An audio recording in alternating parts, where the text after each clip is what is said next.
उधर आगे जगह बनवा लो ना।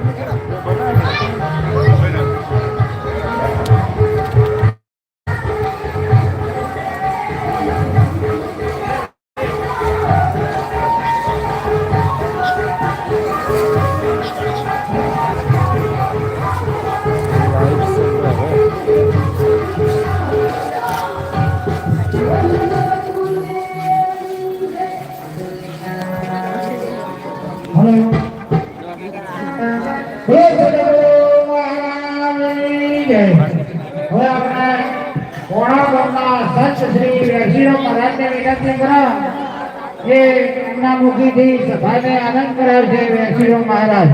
जाओ ना आगे हाँ जाओ जाओ जाओ।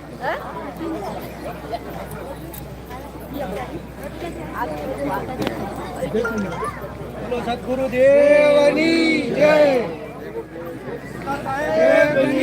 जय। चलो ना सर चलो।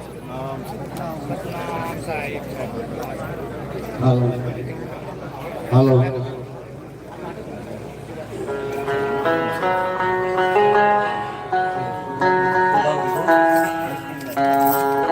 આપણે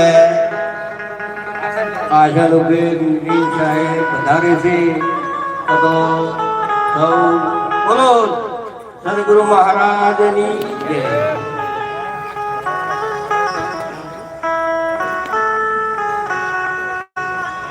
तो संत मिले को उपजे निधि निर्मल थाय। जय गुरु जो भळे छे वो सर्वे दास महापुरुषो जे मळता।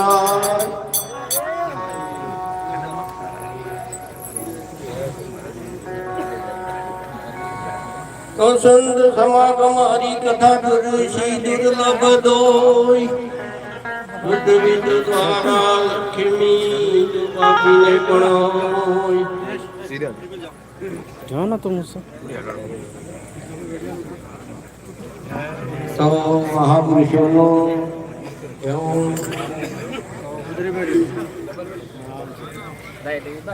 सदगुरु મળે તો સમજાય સાહેલી। સદગુરુ મળે તો સમજાય। આ બોલનારો બોલવામાં ના આવે એટલે બોલે છે પાવન બાર।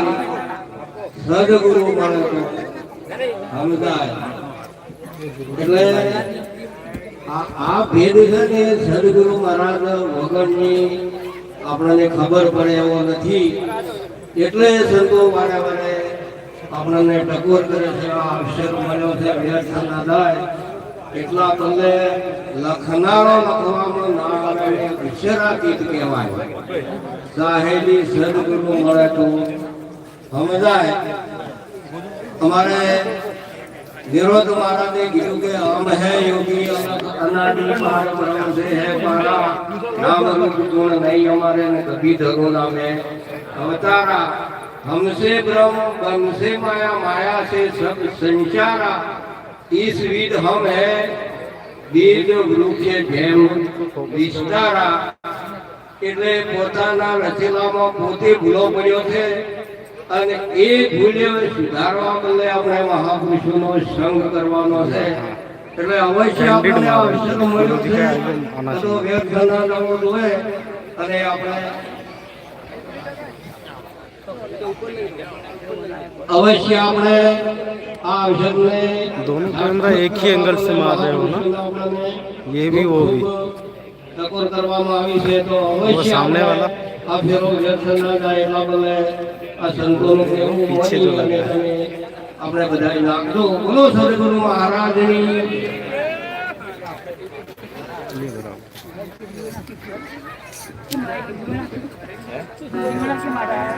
બોલો સદગુરુ મહારાજની જય। હવે આપણે કોડણા નિવાસી સંત શ્રી જયંતિરાવ મહારાજને વિનંતી કરો એ પણ એમના મુખેથી સભાને આનંદ કરાવશે। જયંતિરાવ મહારાજ બદલાવી रात्रि में झूम करे। चलो जाना जो नाइट में 11 जन तो सही है चलो आए गए तो चलो जाना कितने देख रहे हैं। ये वही है। 89 87 87 रान का शहर में है ना। दिवस केला दादा 2000 क्या दिवस तो बहुत ज्यादा है। हाँ लाइव हो गुरुजी बोला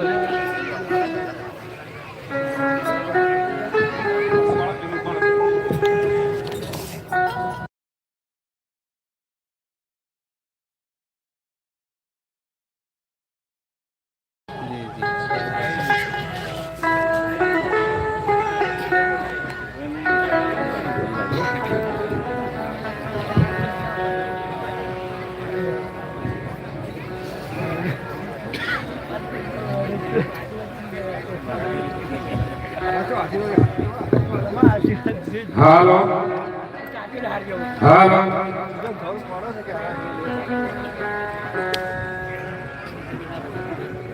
હાલો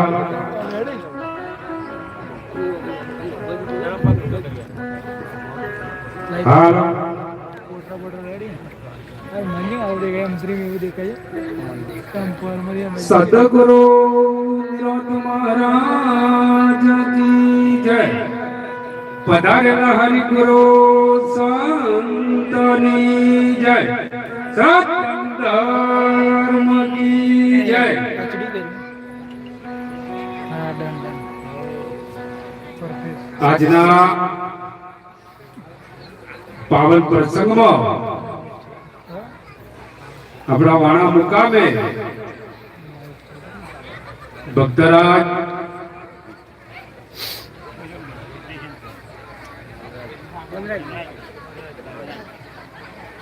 વનરાજજીનો સમગ્ર પરિવાર મળી અને આજનું ભજન સત્સંગ મહિમા રાખ્યો અને ધનનો સદુપયોગ કર્યો માટે કરીને આપણા સંતે કીધું કે ધન મળ્યું ધર્મ ના કર્યો, ધન મળ્યું ના કરી સેવા, અને જેના દ્વારે સંત ના વધારે ઠામ શુભના માટે કરીને પગલા સંતો ના થાય તો જીવન ધન બની જાય. એમ આજે જે ભગીરથે આકાશથી ગંગા ઉતારી એમ આજે પોતાના દ્વારે જ્ઞાન ગંગા ઉતારી છે. અને આ પરિવારને કોટી કોટી વંદન અને તાળીએ વધાવો. ખરેખર દર વર્ષે આવો મહેમા કરે છે. આજના ભજનમાં વાણા પવિત્ર ભક્ત મંડળ, ભાઈઓ બહેનો, માતાઓ, વડીલો અને દૂર દૂરથી પધારેલા ભક્તજનો અને મુઘેરા મહેમાન, આજનું ભજન અમારે પૂજ્ય આપણા જ ગામના સંત શિરામણી એવા ગલાબદાસ મહારાજની છત્રછાયામાં અને ધુંબળથી વધારેલા પરમ પૂજ્ય સંત શિરામણી ઉમેદરામ મહારાજની અસીમ કૃપાથી આજનું ભજન સત્સંગ મહિમા. આજના ભજનમાં ખારેડાથી વધારેલા પરમ પૂજ્ય સંત શિરામણી એવા જવનરામ મહારાજ, આપણા જ ગામના પૂજ્ય વેરશીરામ મહારાજ, ધુંબળથી વધારેલા પૂજ્ય સતનરામ મહારાજ, આપણા જ ગામના પૂજ્ય અરગોન મહારાજ, અમારા નાયકાથી વધારેલા મહાપુરુષો નામે અનામે દરેક ભજનમાં વધારી આપણા નવા દર્શન પ્રસંગનો લાભ આપ્યો તો કોટી કોટી વંદન. ખરેખર આપણે ઘરેથી ભજનમાં આવ્યા છો તો આપણા સંતો, શાસ્ત્રો, વેદ, પુરાણ અને વાણી એ આપણને માર્ગદર્શન આપે છે કે ખરેખર ભજનમાં હોય તો સંતો શું કહેવા માંગે છે એ શ્રવણે કરવું, મનન કરવું અને તેનું પાલન કરવું. સંત બડા પરમારથી શીતળ વાકુ અંગ, તપદ ભુજા ઓર કી દઈ દે અપન કો રંગ. પાપના પંથેથી પાછો વાળ્યો, સંગ છોડાયો નઠારો, એ ગુરુજી કેમ ભૂલું તમારો ઉપકારો. અમારે ગુરુ જબરા છે, મહાન છે, પગથી ગુરુ કેવું ના કરો તો. આમ ઘણી જગ્યાએ એવું થાય છે. અમારે મહારાજે સરસ વાત કરી કે ઘરના પૈસે બોધ કર્યા, ઉપદેશ કર્યા, જેટલો તૈયાર કર્યા તોય ગુરુ ના માન્યા. અને આપણે દેવા પંડિત બોલ્યા છે, નરનું કેવું નારી ની માને, અને બાપનું કેવું બેટો ની માને, અને ગુરુનું કેવું ચેલો ની માને. આપણને આવું જોવા મળે છે. અંતરે કદી કા નહીં માને એનો વિકાસ કેવો થવાનો છે. હા, લગભગ તો ગુરુની ભૂલ ના હોય, ગુરુની ભૂલ ના હોય, પણ કદીક ને ગુરુ કેવું ના માને પછી ગુરુએ શું કરી. મારું કહેવાનું હતું એમ છે, સાખી બોલવામાં આવે, ગુરુ બ્રહ્મા, ગુરુ વિષ્ણુ, ગુરુ દેવો, ગુરુ મહેશ્વરમ, ગુરુ સાક્ષાત પરિબ્રહ્મ તસ્મૈ ગુરુવે નમઃ. આ જેવું સાખી બોલો, જેવું વાણી કે એવું જીવન બનાવે એનો બેડો પાર છે. અને પછી સંતોને તો એમને જે સત્ય અનુભવ થયો છે કે આપણે આગળ રજૂ કરે છે, અને જે ગુરુને કેવું કરશે એનું કલ્યાણ થઈ જાય, એનો બેડો પાર થઈ જાય. કે જીવનમાં સાચી વસ્તુને આપણે પ્રાપ્ત કરવાની જરૂર છે. અને જ્યાં સુધી આપણને ગુરુના નિરોધનો બોધ લે અને નિરોધ ના થાય તો, અમને મહારાજે સરસ વાત કરી હતી કે પરમાત્માને જો ગોતવા જવાની જરૂર નથી. અને બધાને ગુરુના ગુણ ગાયા છે. મીરા હોય કે નરસિંહ હોય કે જેસળ હોય કે તોરલ હોય, એ બધાને ગુરુના ગુણ ગાયા છે. પણ એ ગુરુની વાતને પામી ગયા છે, એક જ એની ગુરુના ગુણ ગયા છે. અરે મીરા કે નરસિંહ કે જેસળ કે હરિચંદ્ર એ બધા આજ દેહે થઈ ગયા છે, આજ દેહે. અને જનક કદીક વિધિ કેવરાનો હોય તો દેહ સત વિધિ કેવરાનો છે. દેહ સત ઓની અંદર કામ, ક્રોધ, મદ, મોહ, લોભ, છળ, કપટ, નિંદ્યા, દગો, પાહલો, ચોરી, જારી, મન, દારૂ, જુગાર, હિંસા આ જો ના હોય ને તો આ સોટીન પોની પરમાત્મા છે. અને આ બધું તો વિકાર વાળું ભર્યું હોય તો જયારે ગુરુ મહારાજે તન મન ધન સમર્પિત કર્યું, એકને તમે વિચાર કરો કે બેન્યો આપણે દળનું કરે ને કે આમાં કસ્તર હોય એ બધું ગાડી નો કે હોજાળી દે, અને પછી ચકીએ દળવા મેલે. એમ આપણે ગુરુ મહારાજને આપણે કસ્તર વાળું આપ્યું હતું. અને ગુરુ મહારાજે એ દળનું કરીને આપણને આપ્યું છે. શેરડીથી 4 ગાડીઓ સાકર પાડ્યું નામ, એ નામને અમે નક્કી માન્યું નામ અમારા રામ. એકને હાકરનું નારિયેળ હોય તો એને સ્વાડિયો હોય ને. તમે વિચાર કરો કે હોનું દાગીનો બે તો નથી જ, હોનું દાગીનો બે નથી, અને માટીનું માટલું બે નથી. કોઈ મહાપુરુષે વાત કીધી કે દેહ ને આત્મા બે નથી. અને રામાયણ ની અંદર તુલસીદાસ મહારાજે ચોપાઈ લખી, નર 80 કરેણી કરે તો નારાયણ બને, આપો ધજો હરી બધો ધજો નથી શીખી વિકાર, તુલસી જ આખું વંદન કરે ભગવંત કો. ખરેખર આપણે આવા કોટી જન્મના પુણ્યથી મનુષ્ય અવતાર મળ્યો છે. અને કદી સરપંચ થાય તોય માણસમાંથી થાય, અને ધારાસભ્ય થાય તોય માણસમાંથી થાય, અને મુખ્યમંત્રી થાય તોય માણસમાંથી થાય, અને વડાપ્રધાન થાય તોય માણસમાંથી થાય. ખૂબ આપણે કિંમતી સમય મળ્યો છે. ભગત થવું હોય તોય ધવરાય. અને રામાયણ ની અંદર તુલસીદાસ મહારાજે ચોપાઈ લખી, નર 80 કરણી કરે તો નારાયણ બને. કે ખરેખર આ સંતો આપણને જગાડવા આવ્યા છે. અને અમનું કેવું માનીને તો જાગી જાય તો કલ્યાણ થઈ જાય. પરમાત્માને જો ગોતવા જવાની જરૂર નહીં. ગીતાની અંદર શ્રી કૃષ્ણ પરમાત્માએ વાત કરી કે અણુમાં પરમાત્મા છે, અને કોઈ જગ્યા ખાલી નથી. પણ જો હવે આ બધામાં, આ માઇકમાં કે આ ધોબલામાં કે આ લાઇટમાં જો પરમાત્માનું દર્શન કરવું હોય તો ગુરુની દ્રષ્ટિ આપણે જોઈશે.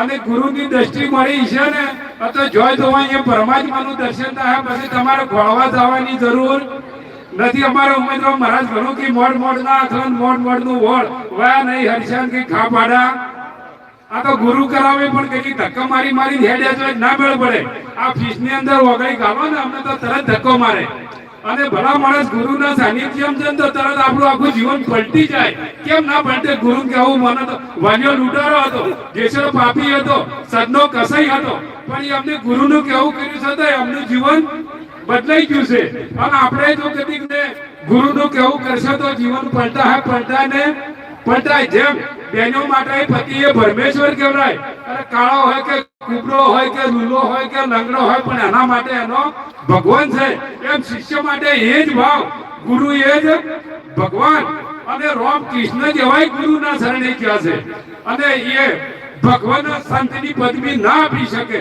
અને ભગવાનની પદવી આપે તો આ સંત જ આપે બીજો આપે આપણે ગુરુ કરાવવા છો ખરા પણ વિશ્વાસ રાખતા ગુરુ કે શું કહેતા આપણે જેમ કરતા હોય એમ કરે તો જીવનમાં સાચી વસ્તુને પ્રાપ્ત કરો માટે કરીને વેમ વિષય અને આવરણ હરિ ભજવા દે એ હરિ ભજવા દે નહીં કોઈ દિવસે કે મહાપુરુષોએ વાત કરી એક પદ રજૂ કરો અમારે બેંજા માસ્ટર મળી ગયા છે ઢોલક માસ્ટર મળી ગયા છે ખરેખર વેળેસર જાગવાની જરૂર છે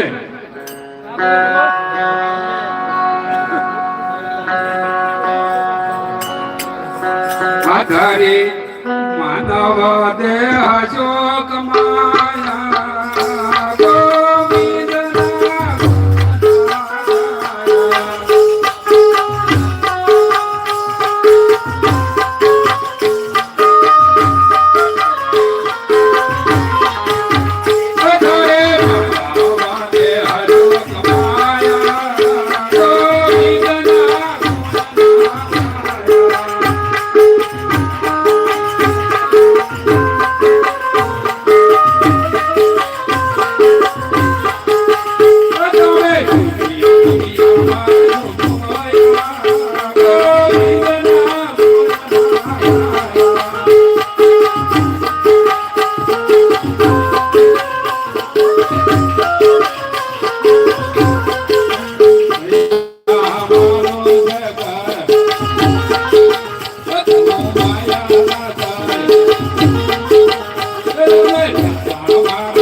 મહાપુરુષે વાણીની સરસ વાત કરી ધરી માનવ દેહ સુખ માયા ગોવિંદના ગુણના અને તમે દોરા ધાગામાં ફસા મહાપુરુષો ખરેખર આપણે જાગૃત કરે છે ચેતન કરે છે આ જ્યાં પહેરે બધા દોરા છે બીજું કોઈ છે આટલા ઓછા પડે છે તે ભુવાકન જો દોડો કરાવવા કે તાવનો દોડો કરી યાર ભુવાય ના સમજો પેલાની વાત નહીં પેલે કીધો તાવનો પેલે કર્યો નારાસરીનો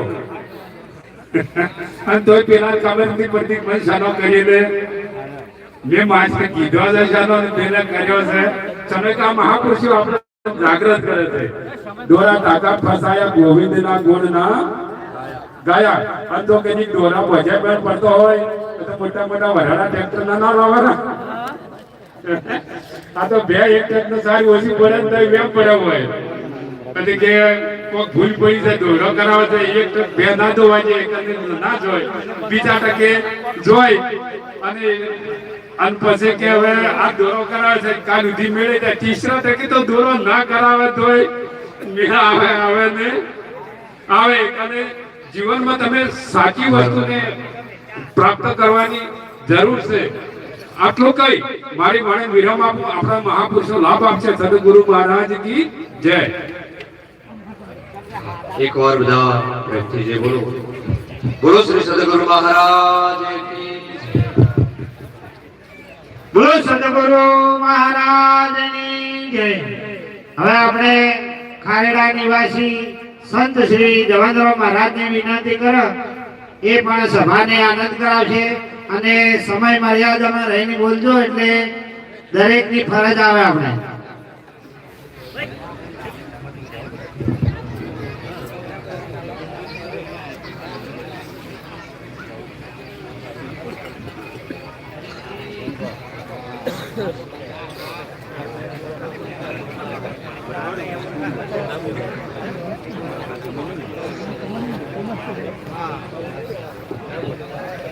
સદગુરુ મહારાજનો જય.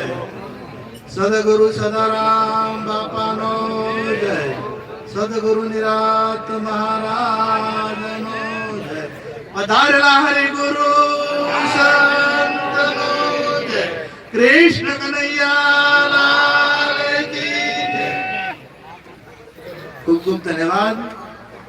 આજે ભક્તરાજ શ્રી વનરાજજી તથા અભયજી અને તેમનો સમગ્ર પરિવાર સુંદર જ્ઞાન યજ્ઞનું આયોજન કર્યું અને એમાં પધારેલા મહાપુરુષો અને જેની કૃપા છે એવા ગલાબદાસ મહારાજની કૃપાથી અહીંયા મહાપુરુષોને તેડા પૂજ્ય ઉમેદરામ મહારાજના અધ્યક્ષસ્થાને સુંદર સંત મેળાવડાનું આયોજન કર્યું અને એમાં વ્યાસપીઠને દીપાવનાર તમામ સંતગણ અમારા સતાનરામ મહારાજ, જયંતિરામ મહારાજ, વેરશીરામ મહારાજ, આ બાજુ લાલજીરામ મહારાજ, રઘુવંશદાસ મહારાજ તથા વિષ્ણુરામ મહારાજ તથા તમામ સંત મહાપુરુષો તથા પધારેલા ભક્ત સજ્જનો, પ્રેમીજનો, વિશેષ તો કીધું કે પાઈ જિંદગી કરી ના બંદગી, ખેલ કર્યા ઠગબાજીઓ કા, સત સાહેબ કા રંગ ચડ્યા નહીં, સંગ કર્યા નર બાજીઓ કા, वो मद में मगरूर फिरा तन ताकता नर ताजियों का, ब्रह्मानंद कहे खबरदार बंदा, वो गुनेगार है जूतियों जाजियों का. મહાપુરુષે ઠપકો આપ્યો કે પાઈ જિંદગી મળી છે, મનુષ્ય જન્મ મળ્યો છે અને જો પરમાત્માનું ભજન નથી કર્યું તો એ કેવો કહેવાય? પાઈ જિંદગી કરી ના બંદગી, ખેલ કર્યા ઠગબાજીઓ કા. આખી જિંદગી ઠગબાજીઓનો ખેલ કરે અને જો કદાચ પરમાત્માનું ભજન ના કરે તો એને મનુષ્ય કહેવરાતો. અરે એ ગુનેગાર હે જૂતિયો જાજીઓ કા. જેને જાજા જૂત એટલે સમજાય છે ને, જોડે પગરથાને લાયક છે. એટલે કીધું કે હોમો મળ્યો એ ના હારો, ભક્તિ વિનાનો ભૂત છે, સામો મળ્યો નહીં સારો. એ તો પાવૈયો કહે ને, એવો કેવો કીધો છે કે ભક્તિ વિનાનો ભૂત છે, સામો મળ્યો નહીં સારો. એ હામો મળે તો એ નથી હારો. આપણે અભિષેકન લેવા હોય ને તો આ કોને આ મહાપુરુષે એમ કીધું છે, ઢોર ગળતા મનુષ્ય ગયો, ભૂલો સિંહ ને પૂછ, તુલસી હરિ કી ભક્તિ વિના ધીક દાઢી ધીક મૂસ. આ મનુષ્ય જન્મ પરમાત્માની પ્રાપ્તિ કરવા માટે જ મળ્યો છે, ઈશ્વરની પ્રાપ્તિ કરવા માટે જ મળ્યો છે. અને કદાચ તમે માળા ફેરત એવું ગયા પાયાના મનકા ભેદ, તનકા મણકા ડારી દે તું મનકા મણકા ફેર. જો માળા જિંદગી ભર ફેરવશો તો પરમાત્માની પ્રાપ્તિ થશે નહીં. આ પરમાત્માની પ્રાપ્તિ કરવા માટે દ્રષ્ટિની જરૂર પડે અને દ્રષ્ટિ બદલાઈ જાય. બદલી જો નજર મેરી તો નજારા બદલ ગયા, રૂખ બદલા કિસ્તી કા તો કિનારા બદલ ગયા. જો દ્રષ્ટિ બદલાઈ જાય, આપણી દ્રષ્ટિ બદલાઈ જાય તો આ નહીં આવો કે તમને પરમાત્મા દેખાય. અને ગીતા કહે છે સર્વભૂત સ્થાનમ સર્વભૂતાની ચ આત્માની ઈક્ષતે યોગ યુક્ત આત્મા સર્વત્ર સમદર્શિનમ. આ મહાપુરુષોએ કીધું કે વ્યાપક પરમાત્મા છે, એના વગર કોઈ જગ્યા ખાલી નથી. પરંતુ જેને સદગુરુનો યોગ થયો છે, જેને સદગુરુ મહારાજનું મિલન થયું છે અને જેને જ્ઞાની ગુરુ મળ્યા છે, અને જેને જ્ઞાની ગુરુ મળ્યા છે એને પરમાત્મા વ્યાપક દેખાય છે. કીડી મેં તું નાનો લાગે, હાથી મેં તું મોટો ક્યું, વણી મહાવત ઉપર બેઠો ધાકણ વાળો તું કો તું, ચોરો મેં તું ચોર બન બેઠો બદમાશો કે ભેળો તું, અને કર ચોરીને ભાગણ લાગો પકડવા વાળો તું કો તું. આ પરમાત્માની જે પ્રાપ્તિ થાય તો તમામમાં એના દર્શન થાય છે, વિરાટ સ્વરૂપનું દર્શન થાય છે. પરંતુ એક બાજુ 11 અક્ષરની સેના, એક બાજુ 7 અક્ષરની સેના, અને વચ્ચે પરમાત્મા શ્રી કૃષ્ણ ઉપદેશ કરે છે અર્જુનજીને. હવે આ જે ઉપદેશ થતો હોય છે તો સંજય ઓભળીને ધૃતરાષ્ટ્રને કહેતા હોય છે. સંજયને બધું દેખાતું હોય છે, સંજયને બધું સંભળાતું હોય છે, અને સંજય ધૃતરાષ્ટ્રને કહે છે તો ધૃતરાષ્ટ્રને બધે ઊંધું પડે છે. ધૃતરાષ્ટ્રને વિરાટના દર્શન થાય છે. વાત તો એની હતી કે વાત એની હતી તો ધૃતરાષ્ટ્ર દર્શન થતો નથી. સંજયને આ વાત સમજાતી નથી. પેલી બે બાજુ સેના છે એને પણ સમજાતી નથી. એકલા અર્જુનને વિરાટ સ્વરૂપનું દર્શન થાય છે. કેમ કે એને શરણું સ્વીકાર્યું. સર્વ ધર્મ પરિત્યાજાય મામેકમ શરણમ અહમ ત્વા સર્વ પાપેભ્યો મોક્ષામિ શુચઃ. એ જે અર્જુન મારું તમામે તમામ ધર્મો છોડી દે અને ધર્મો છોડી અને મારા શરણે આવ. હવે ધર્મ એટલે શું? કયો ધર્મ? કયા ધર્મ છોડવાની વાત કરી? આ ધર્મો છોડવાની વાત કરી કે ધર્મો છોડી જો સદગુરુ મહારાજના શરણે જવરાય તો બેડો પાર થાય. આપણે બધા ધર્મો ઉપાડીને ફરજ મેળ આવતો. ઇસ્લામ ધર્મની કે ખ્રિસ્તી ધર્મની વાત નહીં કરી, એ પર્શિયન ધર્મની વાત નહીં કરી. એ બધા સંપ્રદાયો છે, એ ધર્મો નથી. પણ આદિનો ધર્મ જે કીધું, જૂનો ધર્મ જો જાણે એવું કીધું ને, તો જૂનો ધર્મ કયો? આદિનો ધર્મ કયો? સ્વધર્મ કયો? કે જે પોતાને ઓળખો એ પોતાનો ધર્મ. પોતાને ઓળખો એ પોતાનો ધર્મ, બીજો નહીં. આ ઓખનો જોવાનો ધર્મ છે, નાકને સૂંઘવાનો ધર્મ છે, કોનને ઓભળવાનો ધર્મ છે, પગને ચાલવાનો ધર્મ છે. ધર્મ એટલે ફરજ. અને જે સનાતન ધર્મ એટલે કાયમી જે બદલાતો નથી. તમે જો 2 મિનિટ ચાલશે ને તો બીજા દેશોમાં જુઓ ને તો ભગવાન જુદા. કોઈ કે આ ભગવાન, કોઈ વળી કે કૃષ્ણ પરમાત્મા, કોઈ કે રામ ભગવાન, કોઈ કે નિરોધ મહારાજ ભગવાન, કોઈ કે કબીર સાહેબ ભગવાન, કોઈ કે ઈસુ ભગવાન, કોઈ કે અશોકૃષ્ણ ભગવાન. આ બધા ભગવાન અને બધાના રિવાજો જુદા જુદા. આ માણસી બનાયા, આપણે બનાયા. આપણે બંદગી કરવાની એ રીત જુદી, જય ગુરુ મહારાજ કરવાની એ રીત જુદી. તમે પેલા બીજા દેશમાં લગ્ન કરવાની રીતે જુદી. આ તમામ રીતો જુદી માણસે બનાવી. પરંતુ પરમાત્માનો એક જ ધર્મ કે ઓખે આખું વિશ્વ ઓખે જ ભાળે. આખા વિશ્વમાં કોઈ પણ છેડે તો બધા ઓખે જ હોય કે નાખે. આખો વિશ્વનો કોઈ ઇસ્લામનો હશે કે ખ્રિસ્તી હશે કે મુસ્લિમ હશે કે ગમે તે સંપ્રદાયનો હશે, નિરોધ સંપ્રદાયનો હશે કે કબીર સંપ્રદાયનો હશે કે સ્વામિનારાયણનો હશે કે સ્વાધ્યાયનો હશે, બધાને જોવાનું શું? ઓખે ને. અને બધાને વભળવાના કોણ?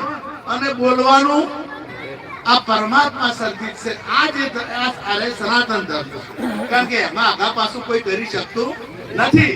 તો કોઈ આપણે કપડામાં તમે જો તો બીજીમાં જતો આપણે ધોતિયું પહેરે છે, દક્ષિણમાં જતો લુંગીઓ ફેટિયું પહેરે છે, આપણે દક્ષિણ ભારતમાં જતો ફેટિયું. આ આપણે નક્કી કર્યું કે આપણે નક્કી કર્યું? આ માણસોએ નક્કી કર્યું. આ પરમાત્માનું સર્જિત છે નહીં. એટલે જેને જે રીત ગમી અપનાવી રીતે.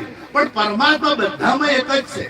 પરમાત્મા જુદો નથી. તમામ હાવ દાખલો બધાને સમજાય એવો આલું. આ તમારો જે પ્રાણ છે, ઓક્સિજન, આપણે અંગ્રેજીમાં ઓક્સિજન કહીએ, જે પ્રાણ છે કે વિશ્વના તમામ લોકોમાં એક કે જુદો? આ પ્રાણ બધાનો એક છે, જુદો નથી. તો પ્રાણનો જે છે જનામાંથી આ પ્રાણનું પ્રાગટ્ય થયું છે, પ્રાણની જનામાંથી ઉત્પત્તિ થઈ છે, એ જુદો હોય તો એક કહેશે કાળો છે, એક કહેશે ગોરો છે, એક કે આવો છે. પરમાત્મા हमने વાત સારી કરી કે હમ હે યોગી અલખ અનાદि પાર બ્રહ્મ से है पारा नाम रूप गुण नहीं हमारा कबहू न धरू में अवतारा. એને નામે નથી કે એને રૂપે નથી કે એને ગુણે નથી. નામ અને રૂપ અને ગુણની જે પર છે. અરે તમારો પોતાનો વિચાર કરો. તમારો જ્યારે જન્મ થયો ત્યારે નામ નતું, જન્મ થયો ત્યારે તમારું નામ હતું નહીં. અને અર્જુનજી કીધું કે તું જોઈ છે એ તો શરીર છે, હું નહીં. આ જે તું જોઈ રહ્યો છે એ શરીર છે, એ હું નથી. એટલે હું નથી. આ જે તું જે કહે છે કૃષ્ણ કૃષ્ણ, અર્જુન અર્જુન અર્જુન કહે છે, તો એ તો પછી આવ્યું છે. એટલે કે નિરોધ બાપા બોલ્યા કે હમ હે યોગી અલખ અનાદિ અલખ એટલે જે લખવામાં આવે અનાદ એટલે કોઈ એનો નાદ નથી કે કોઈ એની ઉત્પત્તિ કે એનું ઉત્પત્ત પરલે નહીં અમારા એમાંય વાત કરી કે ઉત્પત્ત કે પરલે નથી જેની ઉત્પત્તિ પણ નથી અને જેનો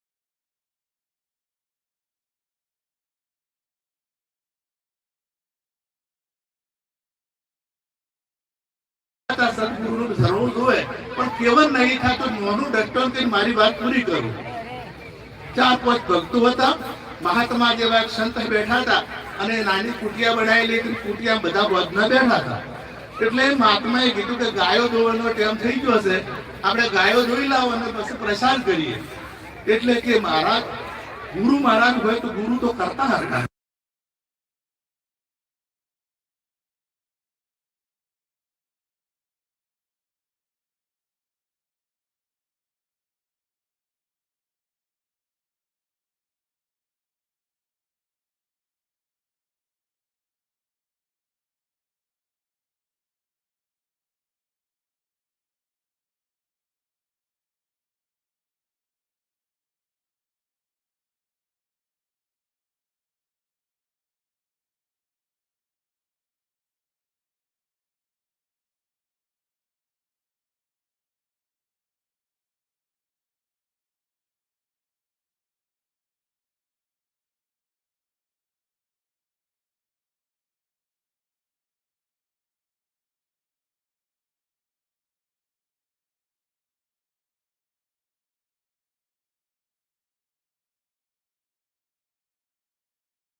બોલો કૃષ્ણ કનૈયા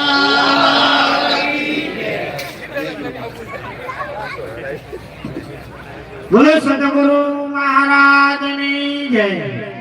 હવે આપણે નાયકા નિવાસી સંત શ્રી લાડજીરામ મહારાજને વિનંતી કરો એ પણ સભાને આનંદ કરાવશે। લાડજીરામ મહારાજ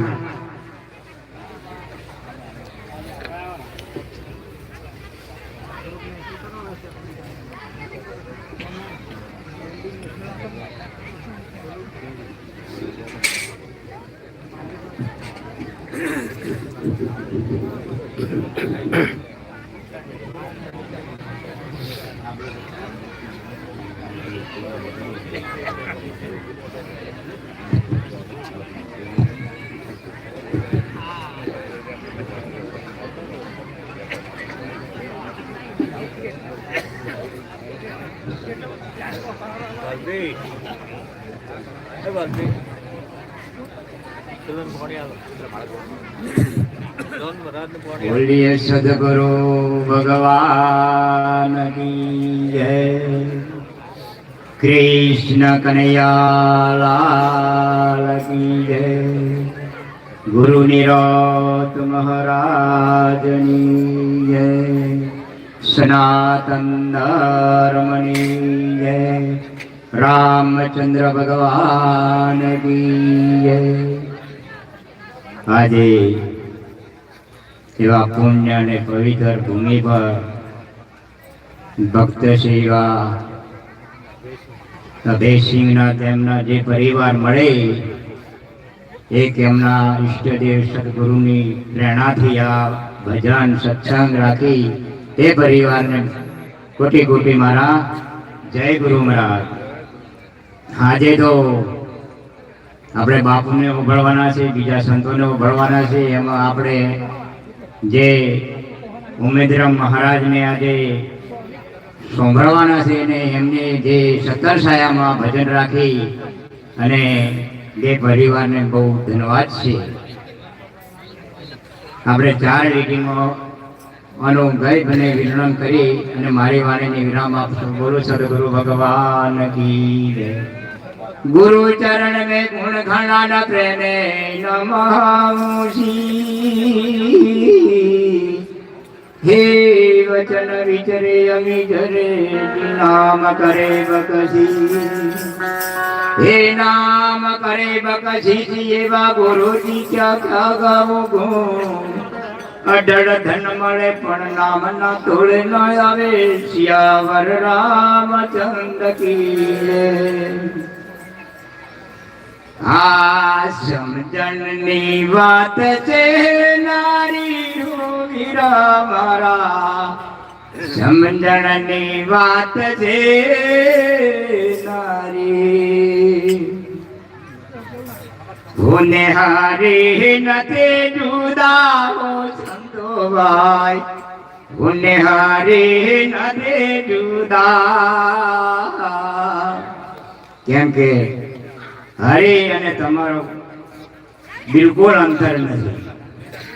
શું કીધું છે કે હું ને હરી નહીં જુદા, તમારા ને પરમાત્મા નો અંતર બિલકુલ નહીં છે. તો તમારી કોઈ પણ વખાણ સદગુરુ શિવયા નહીં મળે.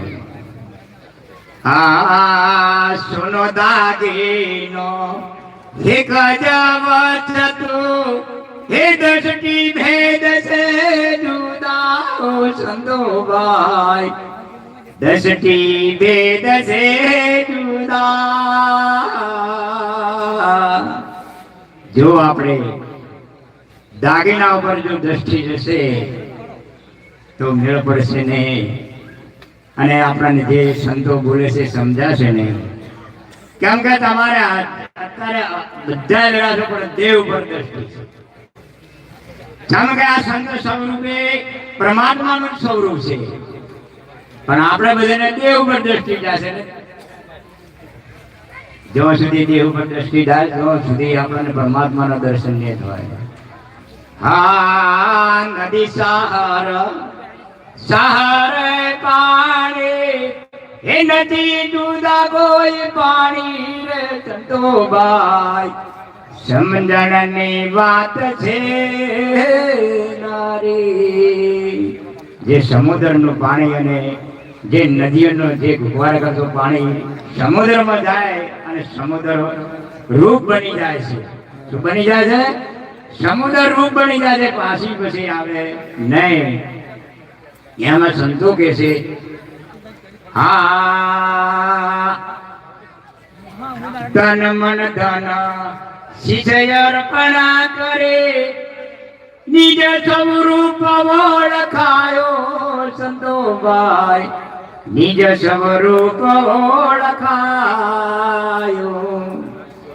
જે તમારો સ્વરૂપ નિજ અને પોતે પોતે પોતાને તમારું ઓળખાણ સદગુરુ જ કરાવે છે. हमने तरस रस कीधु के नाम बोले नामी बोले नाम बोले ने नामी बुलावे. नाम है सर અને કોઈ ના લાગે, પણ અક્ષર અક્ષર ને અક્ષરાતીત છે. नाम रूप गुणથી ન્યારો છે. ઈંડ બ્રહ્માંડથી સદગુરુનો દેશ, ઈંડ બ્રહ્માંડથી સદગુરુનો દેશ છે. દેશે જવો તો સંતોની જોડે જવું પડશે. આપણે બોલી મારી વાણીની નામ બોલો સદગુરુ ભગવાન કી.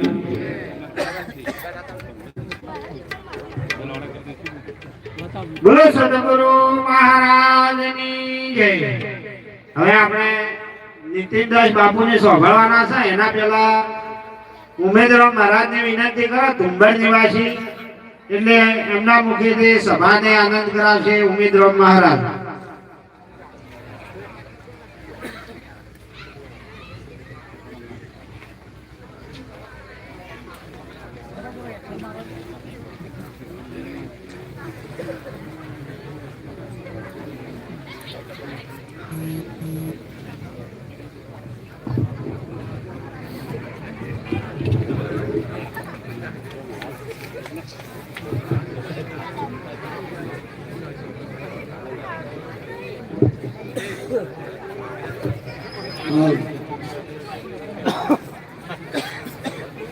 સતગુરુ મહારાજની વધારેલા હરિગુરુ સંતોની વિરોધ મહારાજની ભજન કરાવે તેની માત પિતાની જગ્યા ભોમકી ગુરુ પોચારો મહારાજની આજે આપણા પુલશાળી અને પવિત્ર એવા વાણા મુકામે हमारे भक्तराज मधुराज जी बेनबा अधेशंग डोंबा बजूभाई बेनबा आखो कुटुंब परिवार मળી આવો એક મહેમાન રાખ્યો મહાપુરુષે વાણીમાં અમને કહ્યું મહેમાન મોટો હરિના એ વાણીના વણીવામાં ના આવે મહેમાન મોટો હરિના એક નિરંતરાને કહ્યું नाम ही नाम मिल पार न पावे वेद किताब सब शास्त्र देखा नाम निर्मल मिल गुरु ना मिले धाको न हो रूप रंग रेखा नाम निराधार आधार सब लोग को नाम ही बना देखा दास निरोध रहे नाम ने आश्रय नाम मिल कहो ना टेका विश्व में वचना पर नौमत है आ विश्व में कोई नाम कीधु कोई शब्द कीधो कोई रोम कीधो कोई कृष्ण कहो कोई आत्मा कीधो ए हरि तारे हजारों नाम पड़े कया नामे लक्ष्मी वस्तु एकनी नाम है बदला ऊपर नाम से नाम थी आगू पासू कोई से भले शंकर भगवान हो के ब्रह्मा हो के विष्णु हो कृष्ण हो के रोमपीर हो के बहुत भगवान हो अनंत जो संतोषो बदला पाथे सदगुरु की साया है જેના માથે ગુરુની સત્ર છાયા અને સમજ્યા વાળા બધા દિલ ગુમાયા અને દરેકના માથે સદગુરુ એ ભગવાન છે સદગુરુ છે શરીર સતને શરીર ના હોય અને જો શરીરને મોને આત્માને શરીર બે મોને તો મૂર્ખાનું કોમ છે બે હોય જ લેવા કોઈ દાડો બે કોઈ દાડો હતો બધાના માથે સદગુરુ છે ને સદે ગુરુ છે कबीर साहब पर कहू है नाम की नाम सारा संसार रटते है नाम का भेद पूरे न पाया नाम जनोरी होनी में न आया नाम को रूप रंग नहीं काया पिंडे नाम भरमडे नाम नाम का नगर बसाया कहत कमाल कबीर का बालक सदगुरु मिले नाम लिखट कर दिखाया नाम ये नाम प्रकट करवानी जरूर है मेहमा प्रकट नो से गुरु पाए था ने कि सब के सोय मेरा कोई कदे खाली ना होए अरे जे कदे प्रकट से नहीं बलिहारी सदगुरु प्रकट कराववाळो છે કોઈ આલે મેલો ભાગ કોઈ નથી સદગુરુએ શું આલે અને ચેલોય ભાઈ શું આલે એવું કોઈ છે અને પ્રકટ કરે પ્રેમા પ્રકટનો છે કોઈ રાખે નહીં કે મધુ કોઈ કાઢે નહીં સદગુરુ मैं कोई राखतो नहीं के मैं कोई काढतो नहीं पण प्रकट करावे प्रकट नो मेमा छे अने प्रकट ना करे तो ओदी संत ना कहेवाय आ विश्व में 7 विभाग नो खंड में गुरु से बड़ा न कोई करना सो करे गुरु करे सो सदगुरु सब दाता ना होय सब जग मंगनहार राजा रैयत ने बादशाह सब खड़े सदगुरु के द्वार आ बदला पर सदगुरु ની સહાય છે અને સદગુરુ સમજવાની જરૂર છે બા એને કોઈ કાયા ભાઈ કોઈ ના હોય આ બધા દાગીનામાં હોનું છે પણ હોનામાં દાગીનો ના હોય જબ દૂધમાં ઘી છે વાત સાચી છે મંથન કરે હોશિયાર બેન હોય એને કરી મેળવે મેળવવાનો છે ને મેળવેને જોમાવે તો દહીં થાય દહીંને કરી હલવો તો મોથી મોખણ થાય ને મોખણને તાવે તો મથું ઘી ને એને બાદ તેને જતા નામ રૂપ ને ગુણ તેને આ તમારે રૂપે શરીરનું છે ગુણે શરીરના છે અને નોમે શરીરનું છે પેલું નામ તમારે તે સમજવાની જરૂર છે મહાપુરુષોને કહેવું છે દીઠું ને ઓફળ્યું દૂઠું મહાપુરુષ એને કીધું કે હાસુ ને ભક્તિ ભેદ ભારે કોઈ વિરલાયા નો ભેદ ને દીઠું ને ઓફળ્યું દૂઠું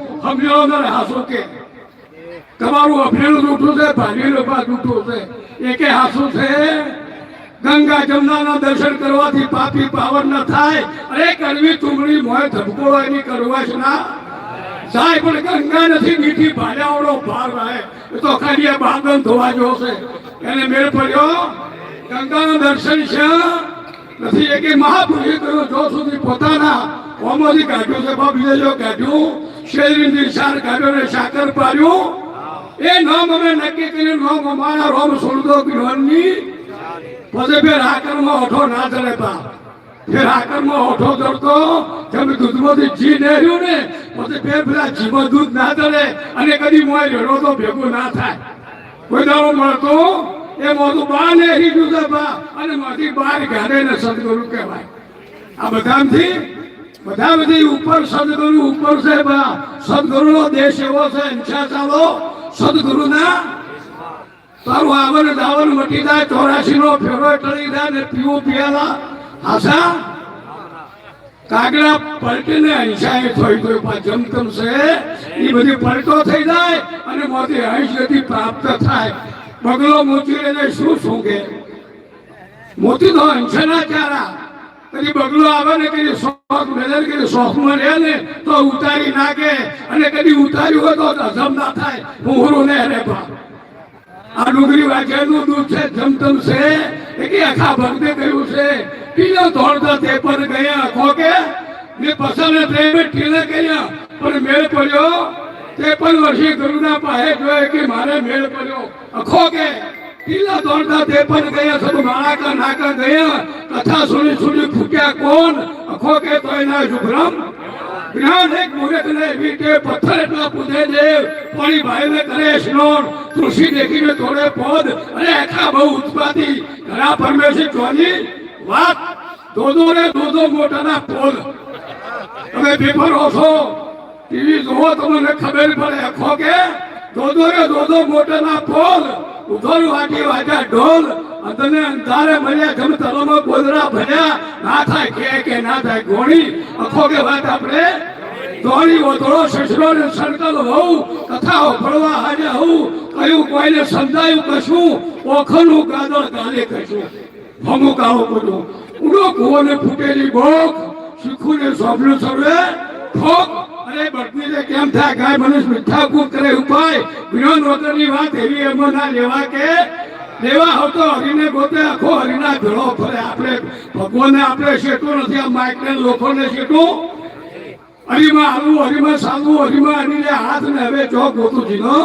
नाथ कबीर साहब लिखो आदर को आदर हरि गाफल को हरि दूर हिंदुओं का गुरु मुसलमान का पीर सात दीपक नो खंड में सोहम सत कबीर आदर को आदर से बादो गाफल ने मेरे पर तो नहीं चले आदर से चले ओळखे છે એને ભાગ બરોબર છે બા પેલાને મેળ પડતો એકે બીજા કાખામાં કીધું ના પડે પૃથ્વી સુએ આ ભય ઉરે કેલી પડે પોખરામ તો પડે મોસામ તો પડે મારામ તો પડે પોખરા પર તો પડે અને ભય ઉગે પડે ના પડે પૃથ્વી સુએ કને કોઈ ના હોય શું કોય ઓ બા કોઈ શેત ગઈ જંગલમાં પડ્યાનો તો શું હતો કે બા શું લઈ જાય મેં કહ્યું તું બધા બજારમાં એ સિયાજી મને રામ નાતન ધન ખર્ચો ના ખૂટે ચોર ના લૂટે દિન દિન સાય સેવાયું એ રોણાથી મને રોમ રતન ધન એ હાસીપુરી છે પેલું તો હલકાવું કોઈ નથી આપણે પેલાની કોઈ જરૂર છે ના પડે પૃથ્વી સુએ કને કોઈ ના હોય શું કુએ અરે ઢાઢા કેવું ના થાય એકાદ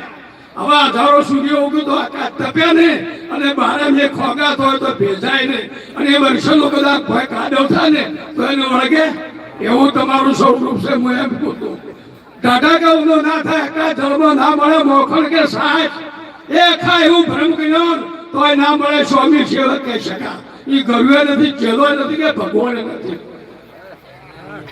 રોમ કરો બીજું કોઈ હોય તો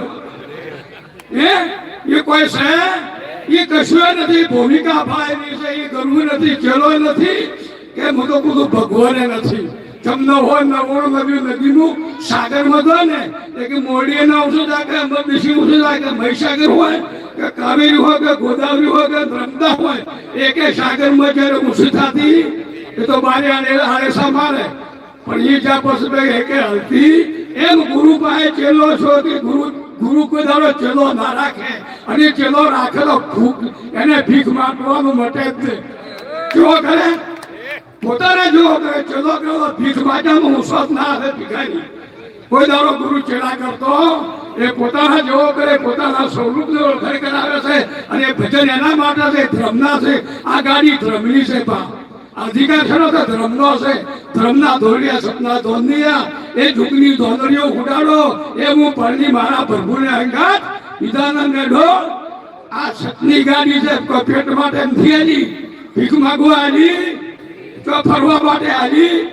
આ સતની ગાડી છે, ધર્મના માટે છે. આગળ સંતોએ ભીખ માગ્યું છે પણ ધર્મને ટકાયો છે. તમે વિચાર કરો, વિવેકાનંદ ભારતમાં મહાન થઈ ગયો પણ તે છતાં હાથદારોનો હુકો ટુકડો ધોરી તો ખાય, સંતાના ઘરની ભિક્ષા ના લે, ગરીબના ઘરનો ટુકડો ખાય અને ધર્મને દખાયો છે. સંતોએ આગળ છોડ્યો તો કોઈને બા છોડ્યા, કોઈની માં છોડી, કોઈને ભાઈ છોડ્યા, કોઈને પત્ની છોડ્યા અને કોઈને બોલો લખ માળવા છોડ્યા. 9 લાખ હાસી હતા, 18 લાખ ઘોડા હતા. હોનાનો બાસો ગયો હતો, હોનાની ધારી રૂપાની કોક્ષી હતી પણ ધર્મના માટે બા છોડ્યું હતું. વિનય આખું ચિત્તૂરની રોણી હતી, પદ્માવતી બે નિરોણી જેઠોડી હતા પણ આખું રાજ છોડ્યું, બાવરી થઈ ગઈ અને હાડકા દ્વારકામાં પાડ્યો તો ધર્મ મફત રહેતું. ધર્મના માટે ભોગાયા છે, ધર્મના માટે કસોટી ખાધી છે. કોઈ દાડો એમને મેળ પડતો ધોધે ધોધે પારસ પલટા ને તારી કસોટી ઉડા કિંમત થાય ને. દોષ ગુરુના ધોવાથી જ્ઞાન થાય ને. મોક્ષ થયેલો 84 માં જાય ને. અરે પતિવંતા બીજાના ગુણ ગાય ને. માથે શરણો છે સતી થાય ને. ધોધે ધોધે પારસ પલટા ને. જે તમારો ગુરુ છે, તમારો ભગવાન છે, બીજો મોરલી ઉગાડતો વગડતો આવે ને તો ના મનાવરાય. કે ભગવાનનું સ્વરૂપ ધારણ મૂકીને આવતો ને તો ના મનાવરાય. તમારો ગુરુ એ તમારો ભગવાન છે. બીજો કઈ ધનોડો લઈને આવે, ધનોડો પાછો લઈને તો ઠોકર મારવાની જરૂર છે. પા ગુરુ છે કોઈ બીજું છે, પોતાનો ગુરુ છે, ભગવાન છે. અને જો એની મળી અને ચોઈ ગયા તો ફેંકાઓ, ફેર કોઈ તમને ઉભો કરવા મળશે. આટલું કઈ મારી હોડી બીનું બસ કરો મહારાજ.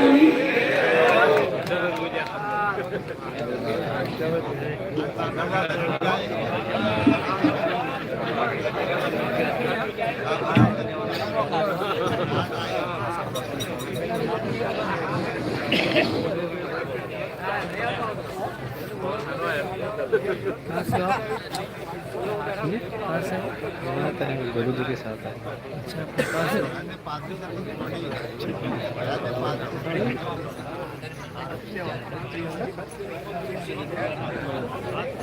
ठीक रहा.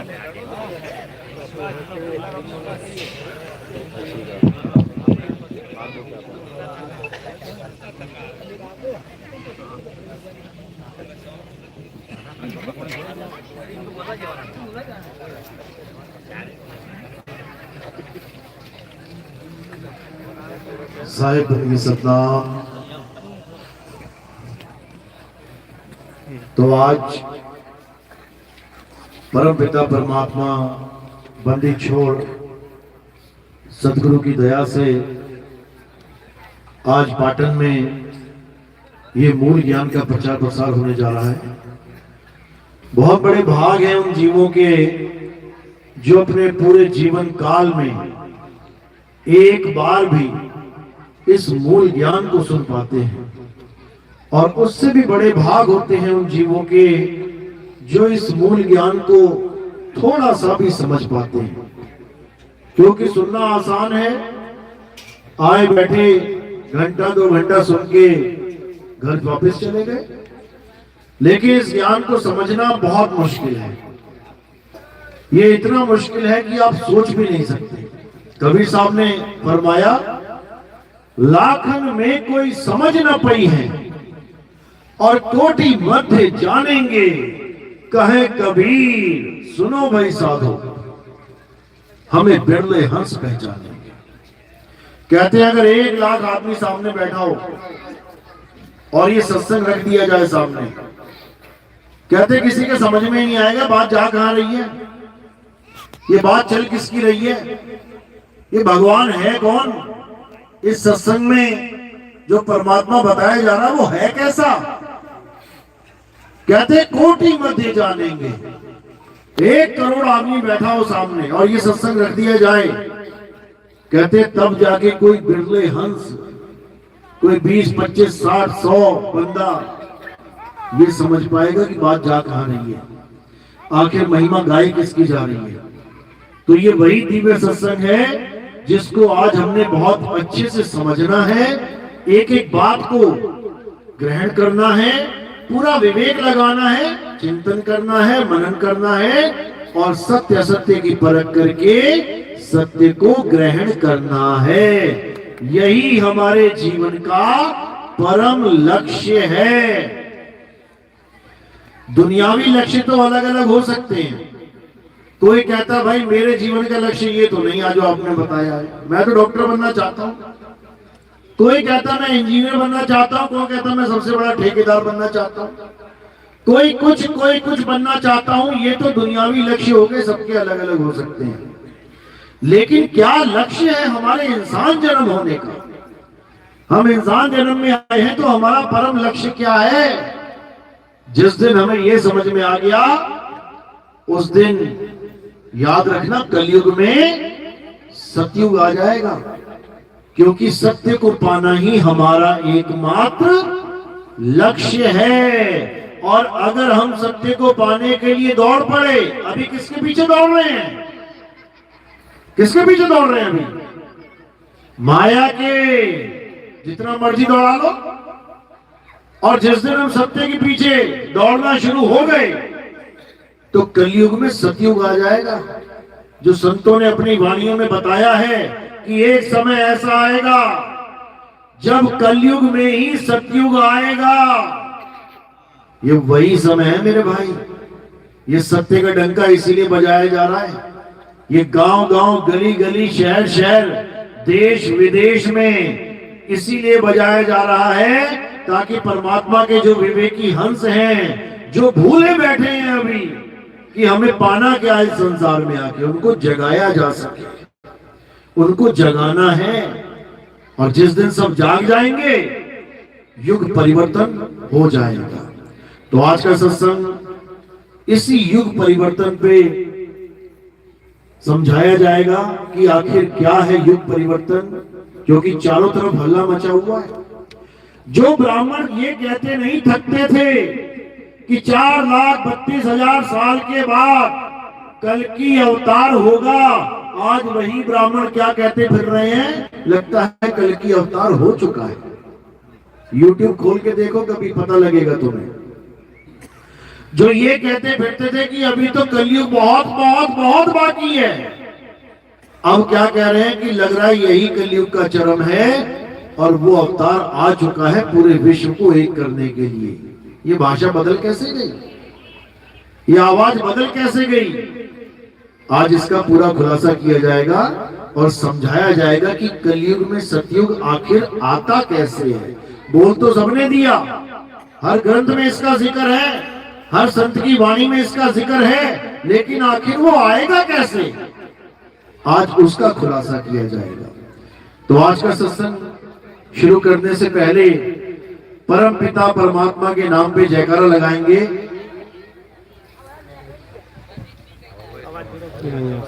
बोलिए परम पिता परमात्मा की, सतगुरु बंदी छोड़ कबीर साहेब की, सभी संतों की, सभी भक्तों की, सतगुरु मदनपति साहेब की, दीवान जौहरपति साहेब की, सतगुरु राम सेवक साहेब की, सतगुरु वैरागपति साहेब की, कलीनापुर धाम की, सभी संतों की, आए हुए महंतों की, पंडाल में बैठे सभी भगत गणों की, इनके माता पिता की, इनके बाल गोपाल की, इस गांव नगर बस्ती की, आज के आनंद की, सकल हंस को बंदगी, साहेब बंदगी सतनाम।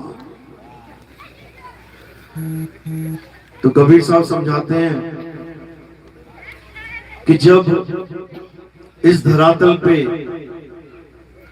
इतना बुरा वक्त चल रहा होगा, जब परमात्मा के नाम पे लोग एक दूसरे को काट रहे होंगे, मार रहे होंगे, जब परमात्मा के नाम पे संतों ने धंधे बना लिए होंगे, बिजनेस बना लिया होगा परमात्मा के नाम का, जब मंदिरों में गरीबों के लिए अलग, अमीरों के लिए अलग लाइनें लग जाएंगी। जब किसी को किसी पे विश्वास ही नहीं रहेगा, एक पल का भी विश्वास नहीं रहेगा, तब समझना कि कलयुग अपनी चरम सीमा पे है। और तब एक अवतार होगा जिसे हिंदू धर्म में कल्कि अवतार कहते हैं, मुस्लिम धर्म में इमाम मेहदी कहते हैं, सिख धर्म में मर्द का चेला कहते हैं, ईसाई धर्म में जीसस सेकंड कमिंग कहते हैं, बौद्ध धर्म में मैत्रेय बुद्ध कहते हैं, कबीर सागर में चूड़ामन अवतार कहते हैं, गरीबदास जी की वाणी में निकलंक राया कहते हैं, और भी बहुत से ग्रंथों में अलग अलग नाम से उस अवतार की महिमा गाई गई है। लेकिन कोई ये नहीं समझ पाता कि आखिर वो अवतार है तो है क्या।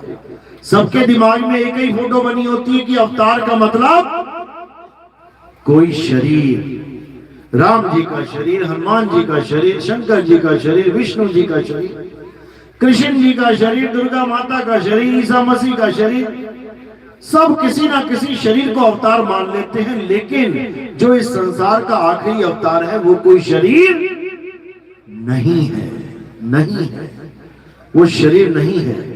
वो किसका अवतार है? वो आत्मदेव का अवतार है। वो कल्कि अवतार, कल्कि का मतलब होता है जिसमें कोई कलंक ना हो, और ये शरीर बिना कलंक के पैदा ही नहीं होता। पहला कलंक क्या है? जन्म ही पहला कलंक है। जिसका जन्म हो गया उसका मरण होना ही होना है। तो पहला दाग, पहला कलंक क्या है? जन्म लेना। दूसरा कलंक क्या है? भोजन करना। भोजन किसका किया जाता है? जीवों को खाया जाता है। जीव जीव को खा रहा है, ये कलंक है। आखिरी अवतार जीवों को नहीं खाएगा क्योंकि वो शरीर रूपी अवतार है ही नहीं। तीसरा कलंक क्या है? ये काम वासना, ये शादी ब्याह, ये तीसरा कलंक है। उस अवतार की कोई शादी नहीं होगी, वो काम वासना में लिप्त नहीं होगा। क्यों? क्योंकि वो कोई शरीर है ही नहीं। और चौथा कलंक मृत्यु, उसकी कभी मृत्यु नहीं होगी, वो अजर अमर अविनाशी है। इन्हीं चार दागों को कबीर साहब ने और संतों ने क्या समझाया? मलुकदास जी कहते हैं, चार दाग से सतगुरु न्यारे, अजरो अमर शरीर, और कोई गाडे कोई अग्नि जरावे, खोज न पाया शरीर, जपोरे मन केवल नाम कबीर। देखने में शरीर लगेगा लेकिन शरीर होगा नहीं। उस अवतार को कोई पहचान ही नहीं सकता क्योंकि वो निकलंक अवतार है, यानी कलंक से रहित आत्मा का अवतार है। उसी अवतार के आने की महिमा हर ग्रंथ में गाई गई है। उसी अवतार की महिमा हर वाणी में गाई गई है, लेकिन कोई उसको समझ नहीं पाता। आज भी इंतजार कर रहे हैं कि किसी घोड़े पे बैठ के तलवार लेके वो कल्कि अवतार आएगा। आज भी मंदिर भरे पड़े हैं, फोटो सजी पड़ी हैं, इंतजार हो रहा है। हमको ये नहीं पता वो पहले से ही विराजमान है, वो सब घटों में पहले से ही विराजमान है, बस उसके प्रकट होने का इंतजार है। सब घट मेरा साइया और सुनी सेज न कोए, बलिहारी व घट की जिस घट प्रगट होए। वो पहले से ही अवतार सबके अंदर बैठा हुआ है लेकिन प्रगट नहीं हो रहा है, इसीलिए हम उस सत्य से दूर बैठे हैं।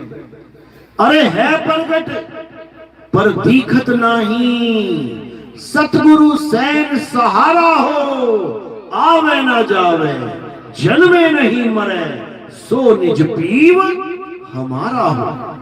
कहते वो आता जाता नहीं है भाई, वो आने जाने वाला अवतार नहीं है। वो ऐसा अवतार है जो अचल अवतार है, जो अडोल अवतार है, जो सदा स्थिर रहने वाला अवतार है और दुनिया किन अवतारों को मान बैठी है? जो आते हैं जाते हैं, जन्मते हैं मरते हैं, खाते हैं पीते हैं, उन अवतारों को अवतार मान बैठी है। जबकि वो क्या है? शरीर है, नाशवान है, झूठ है। इस झूठे शरीर को अवतार मान के आज हर मंदिर में पूजा जा रहा है। किसको पूजते हैं? शरीरों को। अब तो शरीर भी नहीं पूजे जा रहे, अब तो उन शरीरों की एक कल्पना वाली मूर्ति को पूजा जा रहा है। शरीर को तो उन्होंने पूजा जो उस समय में उनके साथ खड़े थे। जैसे कृष्ण के साथ अर्जुन खड़े थे, राम के साथ हनुमान खड़े थे, तो मौका मिल गया हनुमान जी को राम जी की शरीर की पूजा करने का, मिल गया मौका अर्जुन को कृष्ण जी की पूजा करने का, उनके शरीर को छूने का, सेवा करने का। तुम्हें और हमें तो वो भी मौका ना मिला। हम उनके शरीर को ना देख पाए, उनके शरीर को ना छू पाए। हम पत्थर को ही कृष्ण और राम बना बैठे हैं। अब खूब पत्थर की घिसाई चल रही है, खूब नहलाओ, खूब धुलाओ, कपड़े पहना के भोग लगाओ, वो भी खा ना पाए, मुंह में लगा रह जाता है। वो चींटी और मक्खियां उठा के ले जाते हैं अपने अपने घर। तो भाई अब उसको जानो जो इस शरीर से, इस काया से न्यारा है, इन 5 तत्वों से न्यारा है, वो इन गुणों से न्यारा है, वो इन अक्षरों से न्यारा है, वो इन शब्दों से न्यारा है। साधु भाई, ऐसा पुरुष हमारा काया माया से है न्यारा। कहां मिलेगा वो तुम्हारे पास है। मोको कहां ढूंढे रे बंदे, मैं तो तेरे पास में, बिल्कुल पास में हूं, लेकिन उसका एहसास नहीं हो पा रहा है, इसलिए पास होता हुआ भी दूर हूं। अरे साहिब का घर दूर है, जैसे पेड़ खजूर, और ज्ञानी जन के पास में, अज्ञानी से दूर। घर में लगा लिया किसी ने खजूर अपने ही आंगन में, अब बढ़ता बढ़ता बढ़ता 100 फुट चला गया। आंगन में ही लगा है अपने ही घर में, लेकिन 100 फुट ऊपर चला गया और चढ़ना तुम्हें आता नहीं है। लगा आंगन में ही है, लेकिन एक खजूर खाने को नहीं मिलेगी। जैसे खजूर पकेगी, चिड़िया आएगी, ऊपर से उठा के ले जाएगी, और तुम लगाते रह जाओ, पानी डालते रह जाओ खजूर में, खा कोई और ही जाएगा। तो क्या करना पड़ेगा? उस खजूर पे चढ़ने की कला सीखनी पड़ेगी, तब तुम बन जाओगे ज्ञानी। अरे ज्ञानी जन के पास में, अज्ञानी से दूर। और जब ज्ञानी बन जाओगे तो फट से चढ़ जाओगे ऊपर, फिर पक्षी नहीं ले जा सकता। इसी प्रकार वो परमात्मा तुम्हारे पास है, तुम्हारे खजूर पे ही है बैठा हुआ वो, लेकिन तुम्हें खजूर का ज्ञान ही नहीं है। चढ़ना तो बहुत दूर की बात है। ऐसे नहीं बोल दिया साहिब ने खजूर का उदाहरण देके, वो खजूर पे ही बैठा है, लेकिन तुम्हें चढ़ना ही नहीं आता, इसलिए तुम भटकते रह जाते हो, तुम्हें वो वस्तु मिलती ही नहीं है। तो इसीलिए कबीर साहब समझा रहे हैं कि जब तक तुम्हारे जीवन में भेदी गुरु नहीं आएगा, भेदी गुरु का मतलब जो तुम्हें उस खजूर का ज्ञान समझा दे, उस पे चढ़ना सिखा दे, उसके बाद तुम्हें असली ठिकाना, असली घर, निज घर का रास्ता बता दे, वही सतगुरु है। और जो तुम्हें नाम जपवा दे कि गए गुरुजी के पास, गुरुजी मुझे परमात्मा चाहिए, क्या करना है बेटा? जप, राम राम राम राम जप, सोहंग सोहंग सोहंग जप, श्वासों में जप, कंठ में जप, हृदय में जप, नाभि में जप, श्वासों, हर जगह जपवा दिया। तुम्हें क्या जपवाया? अक्षर। और बोल क्या रहे हैं? अक्षरातीत है। बोल रहे हैं अक्षरातीत और पकड़ा रहे हैं अक्षर। बोल रहे हैं शब्दातीत और पकड़ा रहे हैं शब्द। तो कैसे कल्याण होगा? कभी नहीं होगा। इसीलिए कबीर साहब ने समझाया, अरे जाप मरे, अजपा मरे, अनहद भी मर जाए, और सुरत समाए शब्द में, वातो काल न खाए। जाप मरे मतलब ये जो तुम मुंह से नाम लेते हो ना भगवान के, हिंदू है तो राम राम राम राम राम, मुस्लिम है तो अल्लाह अल्लाह अल्लाह, सिख है तो वाहिगुरु वाहिगुरु वाहिगुरु वाहिगुरु, और ईसाई है तो हालेलुया हालेलुया गॉड गॉड जप रहा है। कहते ये सारे जाप हैं, इन जापों को त्याग दे, छोड़ इसको। जाप मरे अजपा मरे। अजपा क्या होता है? श्वासों का अजपा जाप कहलाता है। यानी श्वास अंदर गई तो क्या उच्चारण होगा? सो, और जैसे ही बाहर निकली तो क्या निकलेगा? हम। तो क्या बन गया? सो हम, सो हम। अब कई लोग इसको सच्चा नाम मान बैठे कि ये सोहंग ही सच्चा नाम है। और कबीर साहब क्या कह रहे हैं?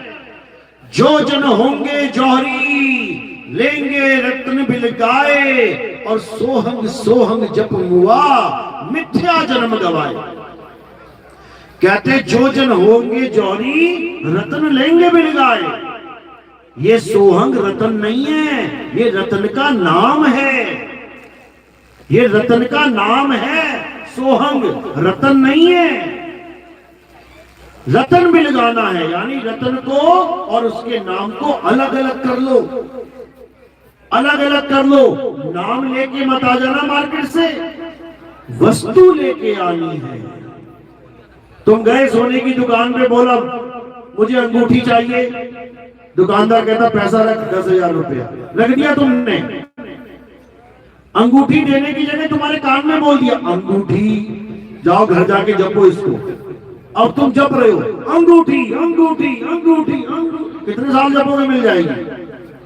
सारी उम्र जप लोगे ना तब भी नहीं मिलेगी, तब भी नहीं मिलेगी। और जो वस्तु लेके बैठा है वो तुम्हें उसका नाम नहीं देगा कि घर जाके जपना अंगूठी अंगूठी, वो तुम्हें वस्तु लिखाएगा।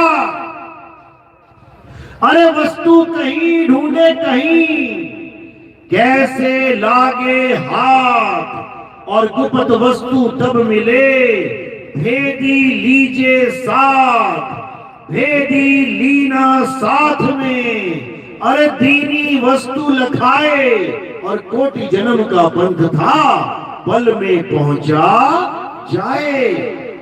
जो सच्चा गुरु होगा वो तुम्हें एक भी नाम नहीं देगा जपने के लिए कि तुम सारी उम्र जप रहे हो सोहंग सोहंग सोहंग कोहंग वो हंग यो हंग वो हंग। हटाओ इसको और किसको जानो? अरे घट में पड़ी वस्तु नहीं सूझे, और बाहर ढूंढन जासी, जल में मीन पे आसी, मोहे देखत आवे हासी। तुम्हारी वस्तु तुम्हारे पास है। दो प्रकार के गुरु हैं, एक वस्तु देने वाला और एक वस्तु का नाम देने वाला। बच के रहना रे बाबा। पता लगा वस्तु का नाम देने वाला मिल गया, सारी उम्र नाम ही जपते रह जाओगे, फिर तुम्हें वस्तु का भेद मिलने वाला नहीं है। लेकिन मीराबाई क्या कह रही है? पायो जी में नाम रतन, धन पायो। दो चीजें हैं, एक है नाम रतन और एक है रतन का नाम। समझ लेना इसको। एक है नाम रतन, यानी कौन सा नाम मिला उसे?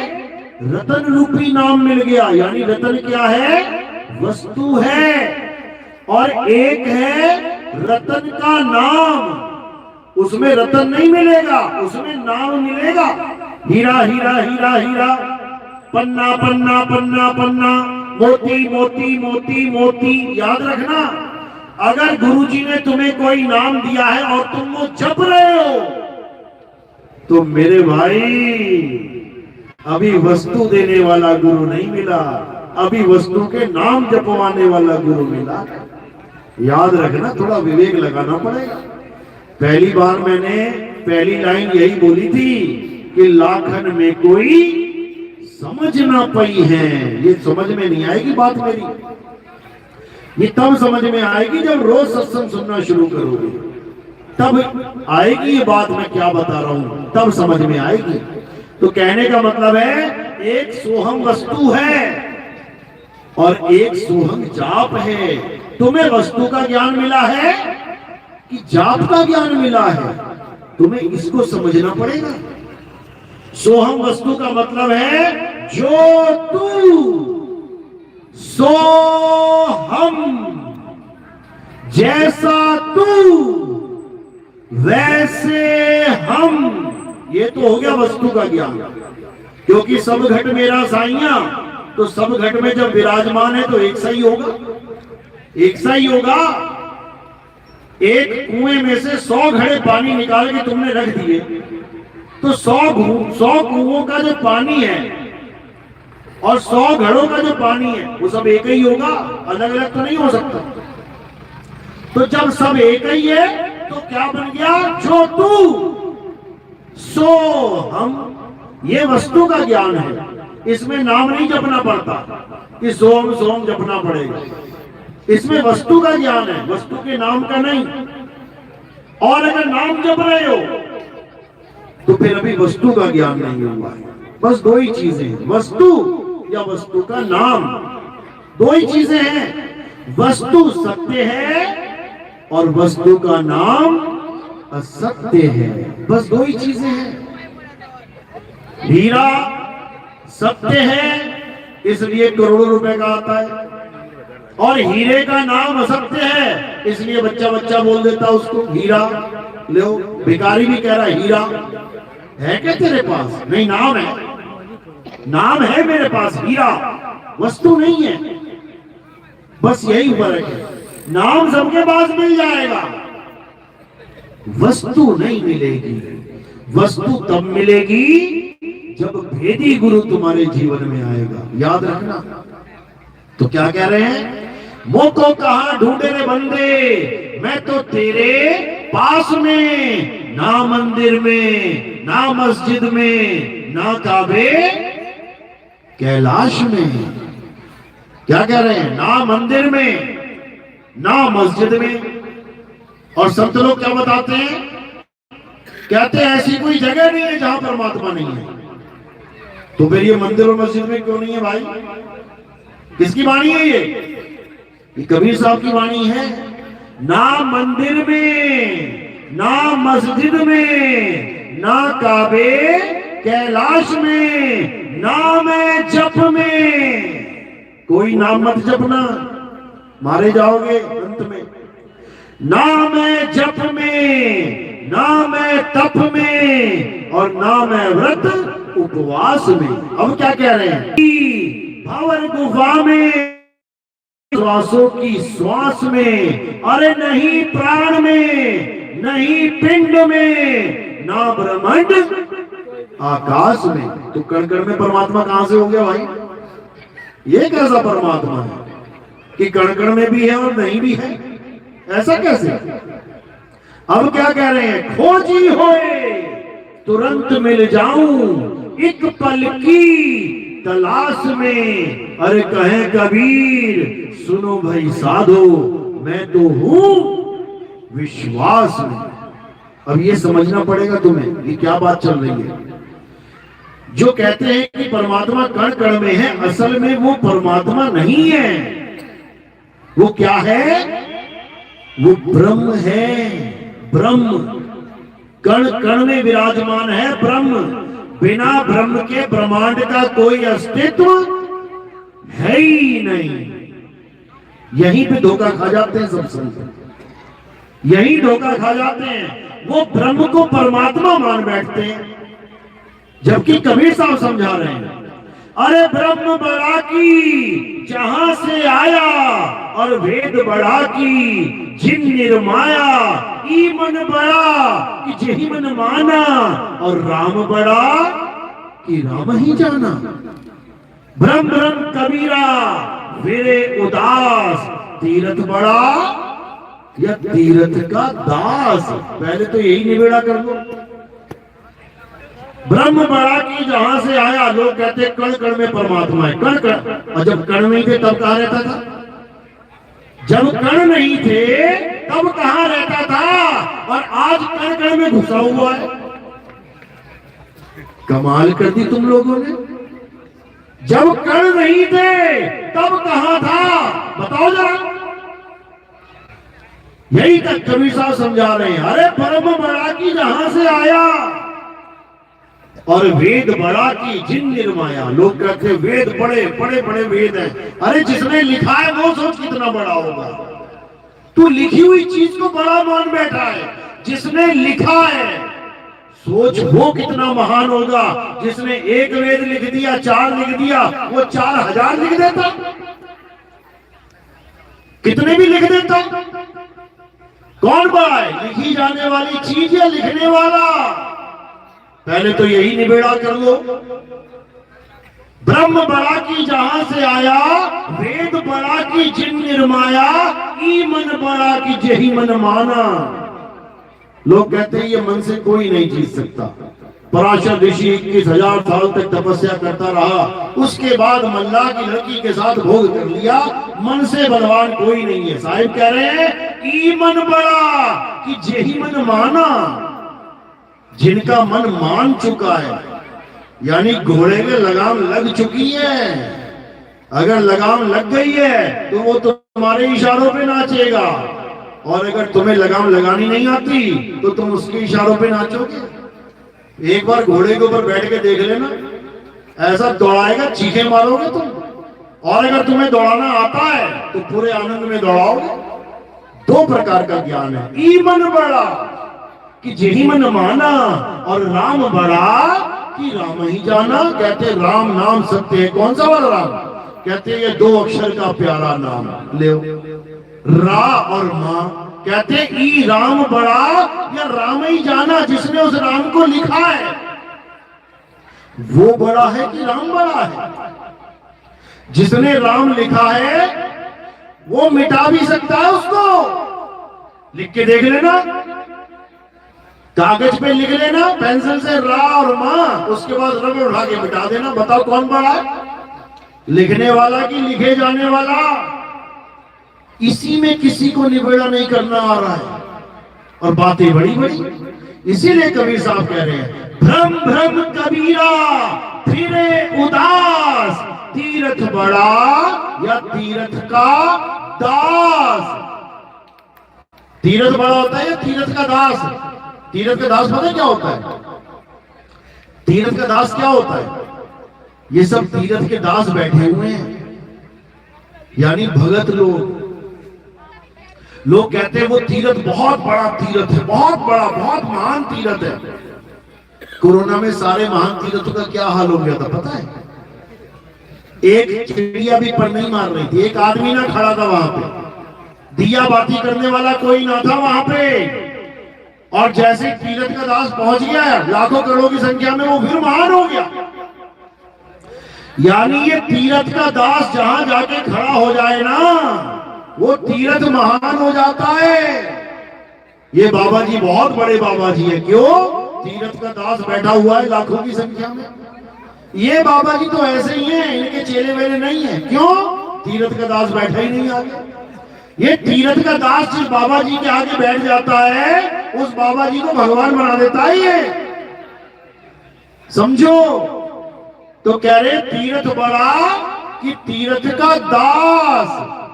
अभी दास अपने आप को पहचान नहीं रहा है, ये दास ही सबसे खास है। अभी पहचान नहीं रहा अपने आप। तो यही कबीर साहब समझा रहे हैं कि जब तक ये दास अपने आप को जान नहीं लेगा, तब तक ये भगवान को ढूंढता ही रहेगा। इसकी दौड़ चलती ही रहेगी, ये कभी रुकने वाला नहीं है। कब रुकेगा ये? जब इसको भेदी गुरु मिल जाएगा और इसको एक पल में परमात्मा का ज्ञान देने वाला मिल जाएगा। कह रहे हैं ना, खोजी होए तुरंत मिल जाऊं, एक पल की तलाश में। एक पल से 2 पल नहीं होगा। जब भेदी गुरु आ जाता है तो एक पल से 2 पल नहीं होने देगा। वो एक पल में तुम्हें समझा देगा कि कहां परमात्मा विराजमान है। उसके बाद तुम्हारी भक्ति स्टार्ट हो जाती है। तुम्हें शरीर से अलग कर देता है। वो सतगुरु का क्या काम है? करूं जगत से न्यारा, साधो ऐसा ज्ञान हमारा। कबीर साहब का ऐसा ज्ञान है, तुम्हें काया से जुदा कर देगा। वो तुम्हें पता लग जाएगा काया क्या होता है और आत्मा क्या होती है, काया का ध्यान कैसे करना है और आत्मा का ध्यान कैसे होता है। दोनों में भेद समझा देगा। यानी पंखा कैसा होता है और करंट कैसा होता है, दोनों का ज्ञान समझा देगा। पंखा लोहे का होता है और करंट लोहे का नहीं होता, ऐसा ज्ञान समझा देगा। लेकिन तब कहते गुरु हो पूरा और चेला हो शूरा। जब विवेकी चेला विवेकी गुरु की शरण में आता है, ये तब घटना घटती है। और गुरु हो पूरा और चेला हो अधूरा, ये तब नहीं होता, ये नहीं हो सकता। इसीलिए कबीर साहब पहले विवेक जागृत की बात करते हैं कि पहले विवेक जगाओ। और विवेक कैसे जगेगा? गुरुओं के सत्संग से जगेगा। बिन सत्संग विवेक ना होई और राम कृपा बिन सुलभ ना सोई। कहते बिना सत्संग के विवेक तुम्हारा जग ही नहीं सकता, क्योंकि गुरु का काम ही विवेक जगाना है। गुरु का काम किससे कहानियां सुनाना नहीं है कि राम जी ने ऐसा किया, कृष्ण जी ने ऐसा किया, शंकर जी ने ऐसा किया। ये सत्संग नहीं, ये कथाएं हैं। कथाएं सुनाने वाला कथावाचक होता है। कथाएं सुनाने वाला कथावाचक होता है और सत्य का बोध कराने वाला सत्संगी होता है, वो सत्संग होता है। तो जब गुरु मिलेगा तो सत्संग की बात चलेगी, ये कथाएं खत्म हो जाएंगी फिर। और जब सत्य की बात चलेगी तो सत्य केवल एक है। कृष्ण जी क्या समझा रहे गीता में? अध्याय 2 16वां श्लोक। हे अर्जुन, इस दुनिया में 2 प्रकार के तत्व हैं। कौन कौन से? एक असत्य और एक सत्य। असत्य क्या है? असत्य ये शरीर है जो बनता और बिगड़ जाता है, जो पैदा होता और नष्ट हो जाता है, जो पल पल बदलता है, जो सदा एक सा नहीं रहता, वो असत्य है। और सत्य क्या है? हे अर्जुन, इस दुनिया में केवल एक सत्य है और वो क्या है? आत्मा ही सत्य है। आत्मा के अलावा और कुछ सत्य नहीं है, कुछ भी। चाहे तुम किसी का शरीर ले लो, भले तुम राम जी का ले लो, शंकर जी का ले लो, भले तुम कृष्ण जी का शरीर ले लो, शरीर सत्य नहीं है। वो बना है तो बिगड़ेगा, इसमें 2 राय नहीं है। कृष्ण जी के शरीर में पैर में तीर लगा कि नहीं लगा? यही गुजरात में ही लगा था, मंदिर बना हुआ है। तो पैर में तीर लगने का मतलब ही यही है कि ये ऐसा तत्व है जिसमें तीर घुस गया। और कृष्ण जी जिसकी महिमा गा रहे हैं उसमें तीर नहीं जा सकता। नैनम छिन्नन्ति शस्त्राणि नैनम दहति पावका न चैनम क्रोधम तापे न शुष्यति मारुता। हे अर्जुन, इस आत्मा में ना तो कोई शस्त्र अस्त्र वार कर सकता है, काट सकता है। इस आत्मा को ना तो कोई अग्नि जला सकती है, इस आत्मा को ना तो कोई जल भिगो सकता है और ना ही इसको वायु सुखा सकती है। किसकी महिमा गा रहे हैं? आत्मा की महिमा गा रहे हैं। और तुम किसकी पूजा कर रहे हो? शरीर की पूजा कर रहे हो। वो कह रहे हैं पूरब में देख सूरज उगेगा और तुम पश्चिम में देख रहे हो, कभी नहीं उगेगा वहां से, समझ लो। तो क्या करना है? अब उस आत्मा को जानना है जिस आत्मा की वजह से तुम खा रहे हो, पी रहे हो, नहा रहे हो, धो रहे हो, ये संसार के सारे कार्य कर रहे हो। उसी आत्मा के द्वारा ये शरीर हर प्रकार की गतिविधियां कर रहा है। सारा संसार उस आत्मा के द्वारा चलायमान है, लेकिन उस आत्मा को ही नहीं जानता। आत्मा का नाम तो सबने सुना है ना, सबने सुना है, हाथ खड़ा करो। आत्मा सबने सुना होगा, नहीं भी खड़ा करोगे तब भी सुना है। अपनी अपनी आत्मा लेके आए हो साथ में, किसी की घर तो नहीं रह गई? हाथ लगा के देखो, चेक करो जरा, जेब में पड़ी होगी।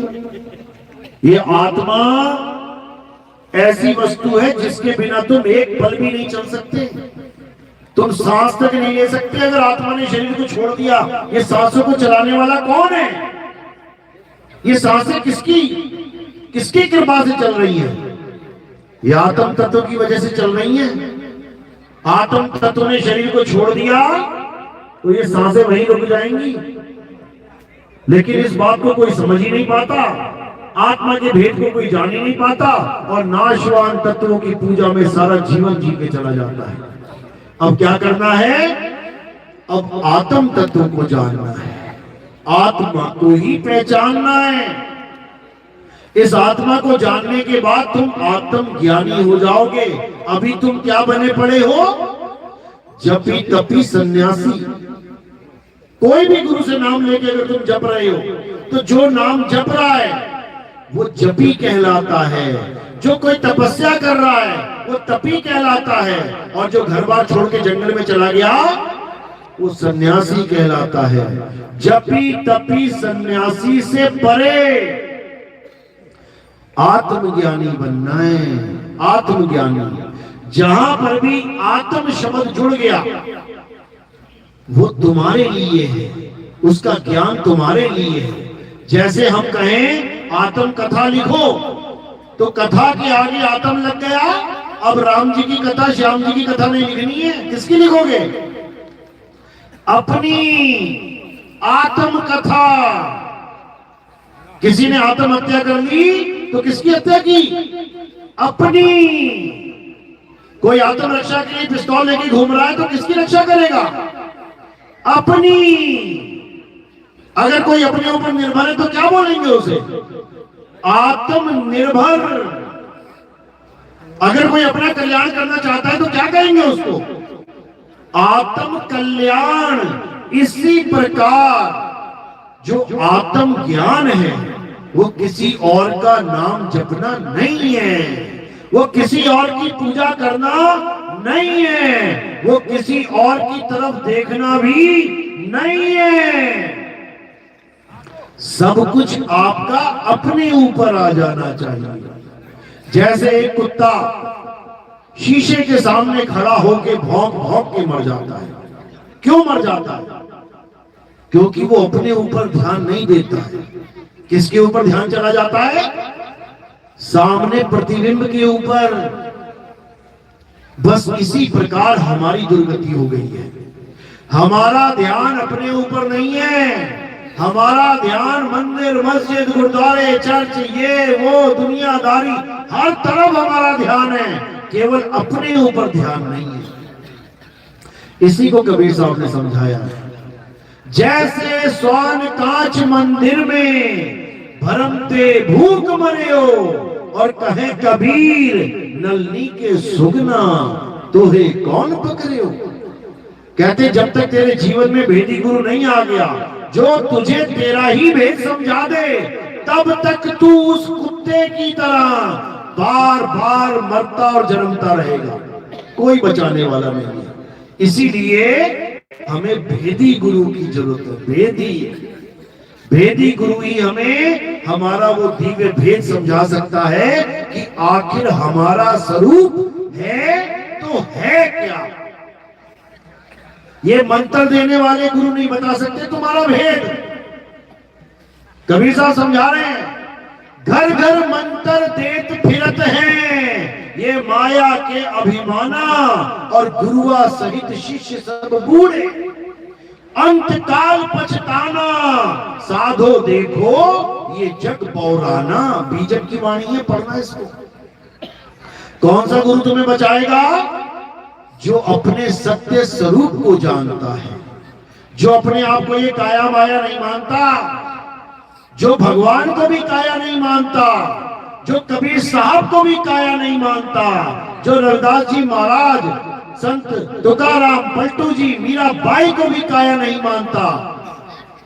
केवल वही तुम्हें बचा सकता है। क्यों? क्योंकि वो अपने स्वरूप को जानता है। कहते गुरुआ तो घर घर फिरे, कौड़ी केर 50, अपने रूप की खबर नहीं और शिष्य करण की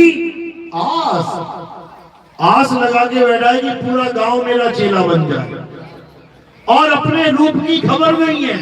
मंत्र दे दे के चेले बना रहा है, किसी को ओम दे रहा है, किसी को सोहंग दे रहा है, किसी को राम अल्लाह वाहिगुरु दे रहा है। अरे गुरुआ गांव बिगाड़ा संतों, गुरुआ गांव बिगाड़ा।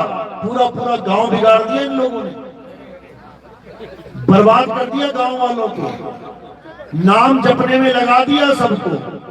जबकि करना क्या था? अपने रूप की पहचान करवानी थी, सत्य नाम की पहचान करवानी थी। अरे सत्य नाम कोई नाम नहीं, ये है आपन रूप, और जो जाने इस भेद को पावे आप स्वरूप। तुम्हें तुम्हारा स्वरूप बताना है, तब तुम्हारा ये जन्म मरण का रोग खत्म होगा। तुम्हें तुम्हारा नकली स्वरूप छुड़वाना है। जो तुम अपने आप को दाढ़ी मूछे वाले समझ रहे हो, जो तुम अपने आप को खाल बाल वाले समझ रहे हो, जो तुम अपने आप को हड्डी मांस वाले समझ रहे हो, इस स्वरूप को छुड़वाना है। एक छुड़ाए एक लखाए, यानी तुम्हारे सत्य स्वरूप का लखाव कराए, तब प्राणी निज घर को जाए। तब तुम जाओगे अपने असली घर में, नहीं तो यही धक्के खाते हुए जीवन बीत जाएगा और फिर आ जाओगे धक्का खाने के लिए। समझ लो, यहाँ पे स्वरूप ज्ञान की बात चल रही है। स्वरूप ज्ञान यानी जब मेरी मृत्यु होगी, हो जाएगी क्या? किसी की मृत्यु नहीं होगी। जैसे ही हम कहते हैं कि मेरी मृत्यु होगी, यही सबसे बड़ा अज्ञान है। इसी अज्ञान का खात्मा करवाना है। कबीर साहब कहते हैं हम ना मरिब, मरिब संसारा, हमको मिला जियावन हारा। अगर इस दुनिया में सबसे बड़ा कोई झूठ है तो वो झूठ क्या है? कि एक दिन सब मर जाएंगे, यही है सबसे बड़ा झूठ। लेकिन इसको सबसे बड़ा सच बना के पेश कर दिया गया कि मृत्यु ही सत्य है, अटल है। अरे किसकी मृत्यु? किसकी मृत्यु? इस शरीर की मृत्यु। तो क्या मैं शरीर हूं? क्या मैं शरीर हूं? क्या आप शरीर हो? यही अज्ञान है कि तुम एक शरीर हो। जैसे तुम कार में आ रहे हो तो तुम कार थोड़ी नहीं हो, तुम ड्राइवर हो, और ड्राइवर अमर है। यहां पे कार नाशवान है, कार मरेगी, पक्का नष्ट होगी, इसमें कोई शक नहीं। लेकिन ड्राइवर भी अमर है, इसमें भी कोई शक नहीं। ईश्वर अंश जीव अविनाशी। अविनाशी का क्या मतलब होता है? मर जाता है वो। तो फिर आज तक भोग किसके करते रहे? तेरहवीं किसकी मनाते रहे? अरे यहाँ संतों की 13वीं मना देते हैं लोग। बताओ, संतों को भी मरवा दिया, 13 दिन हो गए मरे हुए उसे। अरे जीव अविनाशी है, संत कहां से अविनाशी नहीं होगा? संत तो आत्मा होता है। संत हमारी आत्मा, हम संतों के जीव। अरे संतन हम में रमी रहे, जीव माखन में घी। यहां जीव अमर है, लोग संतों को मरवा दे रहे हैं। यही अज्ञान है। यानी तुम्हारी कभी मौत होगी ही नहीं। तुम अमर बीज हो, अमर हो तुम, अमर। लेकिन तुम जानते नहीं हो कि मैं अमर हूं। जैसे हनुमान जी के पास सब ताकतें थी, सबने वरदान दे दिए उनको, बन गए ताकतवर फ्री में, पूरी ताकतें थी उनके पास, लेकिन भूले बैठे थे। उनको पता ही नहीं था इतनी ताकत है मेरे पास। लेकिन जब समय आया और उनको याद कराया गया तो सारी ताकतें जो उनके पास पहले से थी वो काम करने लग गई। इसी प्रकार तुम भी अपनी एक ताकत भूले बैठे हो, तुम भी अपनी एक पावर भूले बैठे हो। और पावर क्या है वो? कि तुम अमर हो। तुम भूले बैठे हो कि तुम अमर हो। सबके दिल में डुगडुगी बजी होती है, एक दिन तो मर जाएंगे भैया। ये जो तुम सोच रहे हो ना एक दिन मर जाएंगे, इसी को खत्म करना है। सतगुरु का काम नाम जपवाना नहीं होता, सतगुरु का काम अमर करवाना होता है। अमर करवाना, अमर करूं सतलोक पठाऊं, ताते बंदी छोड़ कहाऊं। सतगुरु का काम है तुम्हें अमर करना, तुम्हें नाम जपवाना नहीं कि इससे पहले की मौत हो जाए 8 करोड़ नाम जप ले तब भी मरेगा, 8 करोड़ नाम जप के भी मरेगा। तो सतगुरु क्या करता है? सतगुरु तुम्हें तुम्हारा स्वरूप देता है, सतगुरु तुम्हें अमर कर देता है, सतगुरु तुम्हें तुम्हारा स्वरूप ज्ञान करवाता है। और जब तुम अपने स्वरूप को पहचान जाते हो तब तुम्हें समझ में आ जाता है कि मैं शरीर हूं ही नहीं, मैं क्या हूं? और जब तुम शरीर रहे ही नहीं, तुम हो ही आत्मा गए। अब कब मरोगे? 100 साल बाद, 200 साल बाद? कब मरती है आत्मा? 500 साल बाद, 1000 साल बाद, लाख करोड़ साल बाद? कभी नहीं। ये मौत का खेल ही खत्म हो जाएगा। यही काल का जाल है कि तुम्हें बार बार जन्मना और बार बार मरना पड़ रहा है। यही काल का जाल है। और कबीर साहब इस काल के जाल को तोड़ने के लिए ही आते हैं। कहते हैं बचना चाहो काल जाल से तो चीनो शब्द हमारा, कहे कबीर अमर कर राखूं जो निज होए हमारा। कहते अमर करके रखूंगा तुम्हें, मौत छू भी नहीं सकती तुम्हें। लेकिन कब? जब तुम अपने सत्य स्वरूप को जान लो तब। अगर तुम स्वरूप को नहीं जान पाए, तुम कहीं भी चले जाओ, पक्का मरोगे, पक्का। सबको अपनी डेट ऑफ बर्थ याद है? फॉर्म भरते हो ना, उसमें तारीख लिखनी पड़ती है, डेट ऑफ बर्थ, जन्म तिथि। सबको याद है? हाथ खड़ा करो। सबको याद है ना? जिस जिसको याद है पक्का मरोगे एक दिन, पक्का मरोगे। क्योंकि अविनाशी अपनी डेट ऑफ बर्थ याद करके बैठा है। जो अविनाशी अजन्मा नित्य है वो अपनी जन्म तिथि याद करके बैठा है। बेटा पक्का पुण्य तिथि नहीं लगेगी तेरे साथ। अब ये बंद करना है काल का खेल, तो क्या करना पड़ेगा? तुम्हें अपने असली स्वरूप को जानना पड़ेगा, तुम्हें अपने आत्म स्वरूप को जानना पड़ेगा। और जिस दिन तुमने अपना आत्म स्वरूप जान लिया, ये तिथि मिथि सब खत्म हो जाएंगे। ये जन्म मरण का रोग